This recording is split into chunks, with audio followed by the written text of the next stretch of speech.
Side locket thali chains అయితే stock వచ్చాయండి. ఇందులో ఈ 6 డిజైన్స్ మాత్రమే మనకి స్టాక్ వచ్చాయి. ఇవి కూడా లిమిటెడ్ స్టాక్ అండి.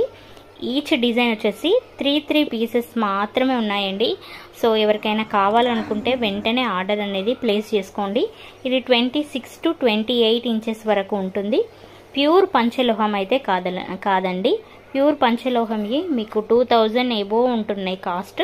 సో పంచలోహం అయితే ప్రెజెంట్ లేదు. ఇది పంచలోహంలో మనకు పైన ఏంటంటే మైక్రో ప్లేటింగ్ వస్తుంది. సో మైక్రో ప్లేటింగ్ యూజ్ చేసే వాళ్ళందరికీ కూడా తెలుసు కదా. సో ఇలా ఇవేంటంటే మీకు డైలీ యూజ్ చేసుకున్నా కూడా 6 to మీకు 1 year వరకు అయితే కలర్ ఎలాంటివి షేడ్ అవ్వదు. ఒక్కొక్కరు స్కిన్ టోన్ని బట్టి మీకు 6 months తర్వాత అయితే కలర్ షేడ్ అవ్వచ్చు. ఎందుకంటే హాట్ వాటర్ యూజ్ చేసినా కూడా కొంచెం చేంజ్ అవుతూ ఉంటాయండి. సో 6 months వరకు అయితే కలర్ షేడ్ అవ్వవు.